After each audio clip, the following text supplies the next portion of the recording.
আসসালামু আলাইকুম প্রিয় শিক্ষার্থীবৃন্দ, আশা করছি তোমরা সকলেই ভালো আছো। ঝর্ণা গান কবিতার দ্বিতীয় পর্ব নিয়ে আজকে আমি তোমাদের সামনে হাজির হয়েছি। তো কথা ছিল যে ঝর্ণা গান দুইটা পর্বের মধ্যেই শেষ করে দেওয়া হবে। সো তারই ধারাবাহিকতায় আজকের দ্বিতীয় পর্ব। আশা করছি তোমরা প্রথম পর্বটা সকলেই দেখেছো।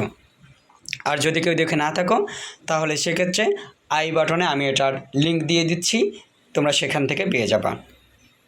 তো চলো দ্বিতীয় পর্ব শুরু করা যাক।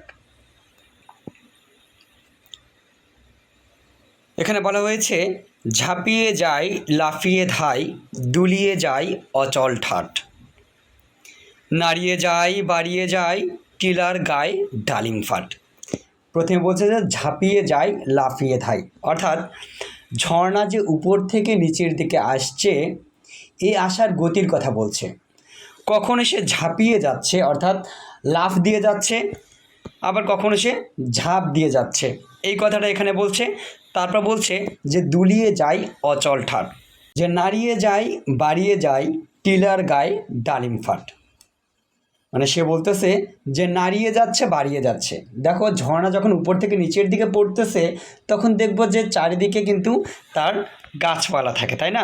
এই গাছপালার যে শাখা প্রশাখাগুলো থাকে অনেক সময় দেখবা যে ওখানে কিন্তু আশেপাশে কিন্তু থাকে।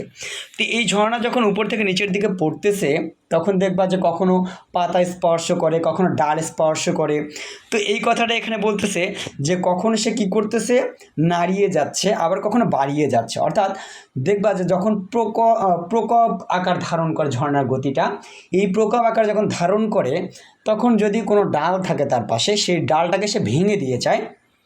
আবার যখন সে কম গতিতে চলে তখন সে নাড়িয়ে যায়, অর্থাৎ জাস্ট একটু ছোঁয়া দিয়ে সে নিচের দিকে পড়ে। আর যখন গতিটা বেশি হয়ে যায় তখন সেটা কী করে যায়, তখন একবার ভেঙে দিয়ে যায়। এটাই বলতেছে যে নাড়িয়ে যায় বাড়িয়ে যায় টিলার গায়ে ডালিম ফাট। অর্থাৎ এই যে উপর থেকে নিচের দিকে যখন পড়লো, মানে যখন গতিটা অনেক বেশি হইল, এই গতি বেশি হওয়ার পর যখন সে নিচে পড়লো, নিচে পড়ার পর এমন শব্দ হইল যেন টিলার গায়ে, মানে হচ্ছে যে ছোট পাহাড়, টিলা মানে হচ্ছে ছোট পাহাড়, এই ছোট পাহাড়ে যেন একটা ডালিম ফাটার মতো শব্দ হইল।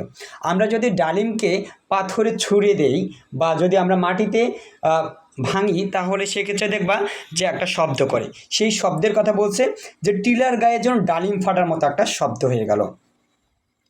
হ্যাঁ, তারপর বলছে শালিক সুখ বুলায় মুখ। শালিক মানে শালিক একটা পাখি, আর সুখ মানে হচ্ছে টিয়া পাখির কথা বলছে, মানে শালিক পাখি এবং সুখ পাখির কথা বলছে। তারা বুলায় মুখ, তাদের মুখটাকে গুজে দেয়। থল ঝাঁঝির মখমলে। থল ঝাঁঝি হচ্ছে কি, থল ঝাঁঝি হচ্ছে শ্যাওলা এবং মখমল হচ্ছে একটা কাপড় বিশেষ। জরির জাল আংরা খায় অঙ্গ মোর ঝলমলে। এখানে বলছে যে শালিক সুখ বুলায় মুখ, কোথায় বুলায়?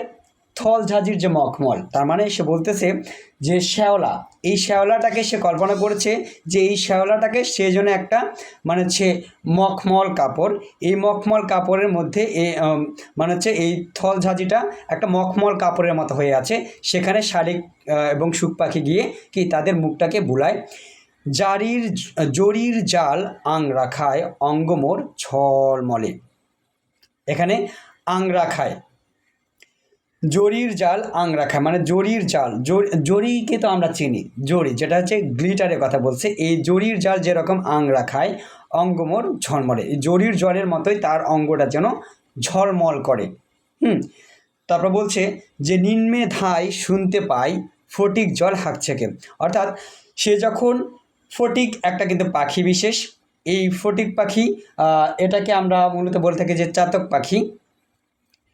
তো এই চাতক পাখির কথা বলছে যে যখন ঝর্ণা নিচের দিকে নামতেছিল, এই নামার সময়ই ফটিক পাখি যেন জল জল করে চিৎকার করছিল, এই কথাটা এখানে বলছে যে নিম্নে ধাই শুনতে পাই ফটিক জল করে, মানে কেউ একজন ডাকতেছিল, হাঁকা মানে কি ডাকা, ফটিক জল করে সে ডাকতেছিল। কণ্ঠাতেই তৃষ্ণা যার নিকনা সেই পাক ছেকে। এই লাইনটা খুবই ইম্পর্টেন্ট, যে কণ্ঠাতেই তৃষ্ণা যার নিকনা সেই পাক ছেকে। অর্থাৎ কবি বোঝাতে যাচ্ছে যার কণ্ঠতে তৃষ্ণা আছে সে কেন আমাকে ডাকতেছে, আমাকে ডাকার তো তার কোনো প্রয়োজন নাই, আশেপাশে তো পানির অনেক উৎস আছে, সেখান থেকেই সে পানি নিতে পারে। এই কারণে সে বলতেছে কণ্ঠাতেই তৃষ্ণা যার, নিক না সেই পাক ছেকে। যার কণ্ঠতে তৃষ্ণা আছে সে যেন, পাক মানে কি কাদা, সে যেন কাদা ছেকে পানিটা নেয়। তারপর বলতেছে গরজ যার জল সেচার, অর্থাৎ গরজ মানে কি যার প্রয়োজন, যার অত্যন্ত প্রয়োজন। এখানে বলতেছে যে গরজ যার জল সেচার, অর্থাৎ পানিটাকে ছেঁকে নেওয়া যার খুবই প্রয়োজন, তাকে একটা উৎস দেখাই দিছে। এই উৎসটা কি? পাত কুয়ায় যাক না সেই, অর্থাৎ যার পানিটাকে ছেঁকে নেওয়া খুবই প্রয়োজন সে যেন ছোট কুয়া, পাত কুয়া মানে হচ্ছে ছোট কুয়া, সে যেন ছোট কুয়া গিয়ে সেই পানিটাকে তার ইচ্ছা মতো, তার প্রয়োজন মতো ছেঁকে নেয়। অর্থাৎ যার আমার সৌন্দর্যকে প্রয়োজন নাই, যে আমার সৌন্দর্য চায় না, আমি তাকে চাই না, সে যেন পাত কুয়ায় যায় এবং পাক থেকে পানি নেয়।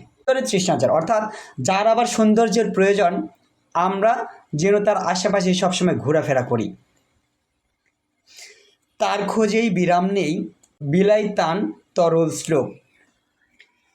তো বলতেছে যে আমরা তার খোঁজে বিরামহীনভাবে ছুটে চলেছি এবং চারিদিকে কি করতেছি? তান মানে কি? সুর। তার খোঁজে আমাদের যে সুর আছে, আমি যে ধেয়ে চলতেছি, আমি যে ছন্দের গতিতে বেয়ে চলতেছি, এত সুন্দরভাবে বেয়ে চলতেছি, এই যে সুরের গতিতে আমি চলতেছি, এটা আমি যেন সব সময় বেয়ে চলতেছি এবং তাকে খুঁজতেছি, তার খোঁজে আমি, আমার কোনো বিরাম নাই, আমি বিরামহীনভাবেই ছুটে চলেছি। চকর চায় চন্দ্রমায়, আমরা চাই মুগ্ধ চোখ। এবার চকর পাখির কথা বলতেছে যে চকর চায় চন্দ্রমায়, আমরা চাই মুগ্ধ চোখ।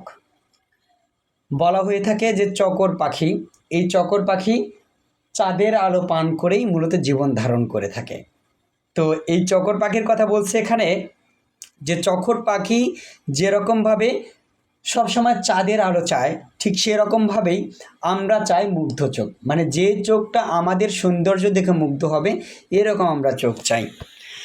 চপল পায় কেবল ধাই, উপল ঘায় দিই ঝিলিক।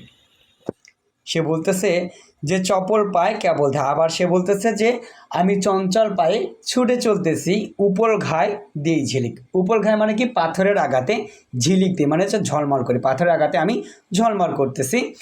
তারপর বলতেছে যে দুল দুলাই মন ভোলাই, ঝিল মেলাই দিক বিদিক, মানে এবার সে দুল দুলিয়ে চলতেছে মানুষের মন ভোলার জন্য এবং ঝিল মিলিয়ে দিক বিদিকে সে ছুটে চলতেছে, কিভাবে মানুষের মন ভোলানো যায় এবং কিভাবে মানে হচ্ছে যে আমার সৌন্দর্য মুগ্ধ হবে এরকম মানুষকে পাওয়া যায়, এই জন্য সে চারিদিকে ছুটে চলতেছে।